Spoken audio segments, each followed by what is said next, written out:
We're going to make a wiggly chain. We're going to use a 4.5 millimeter mandrel and 1.2 millimeter wire. So we're just going to cut 30 centimeters at a time because it's easier to handle.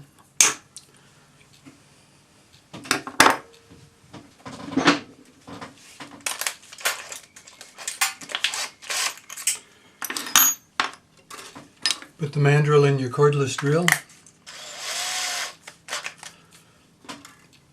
Stick the end of the wire straight into the jaws.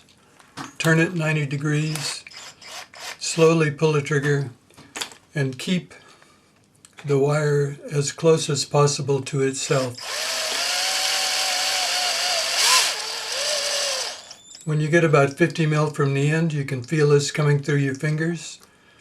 Slow down, because you don't want that to snap through your fingers and cut you.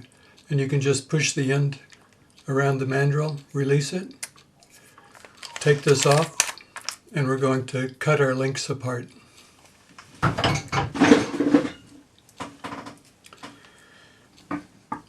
Leave the wire on your mandrel. I'll shift this in. Brace it against your bench peg and saw it down at a 45-degree angle, cutting one link at a time.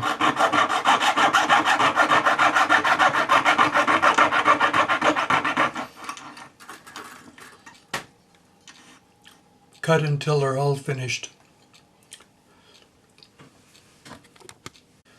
There are many ways to hold these coils of wire. You can just hold them between your fingers if you want.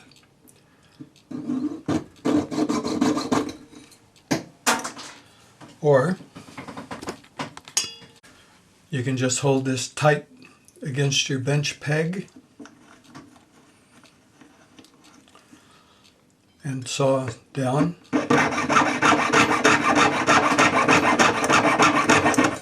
Just make sure you stop before you get to the back of the coil, because you don't want to notch the back of the coil.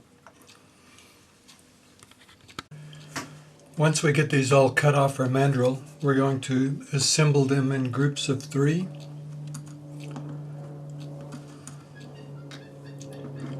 A bit like a Russian wedding ring. 2 pairs of parallel jaw pliers.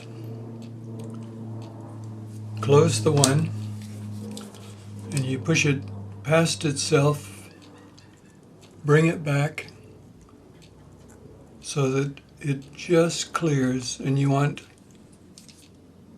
as good a connection here as you can get, so very well lined up. That one on your peg. Take a second one, open it, and you twist these sideways like that. Put the closed one on. Close this one. A nice join. Put that down. Open another one. And when you assemble this one, you want both of these. You want the one last loop to go through both of those. Close this.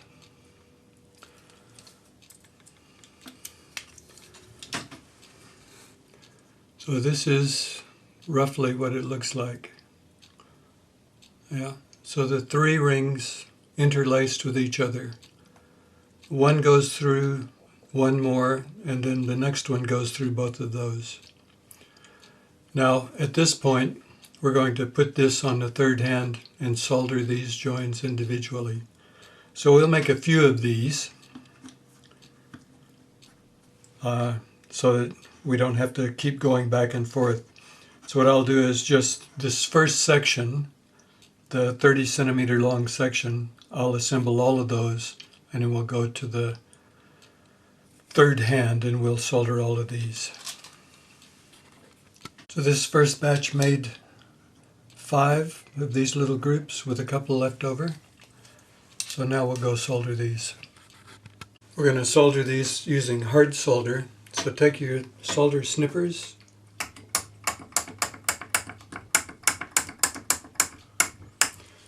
quite a few bits of solder on your charcoal block.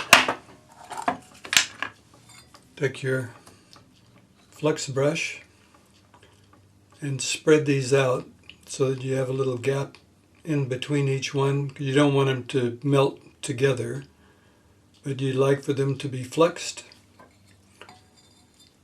and you'd like for them to be separated so that we can pick it up with our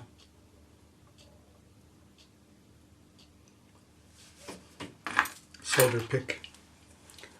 So what we'll do is we'll melt these one at a time, pick them up with our solder pick, and place the solder where we want it.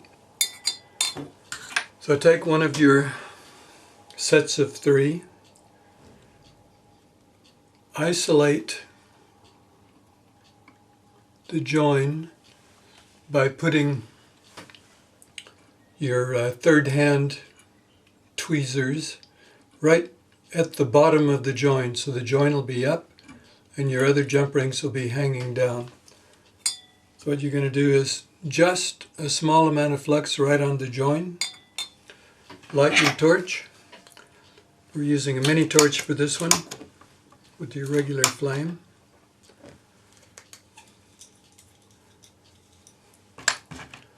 I had the wrong tip on this one. So either a number 5 or a number 6 tip. Gas. Light the torch, about 100 mil long flame, oxygen until the orange goes out.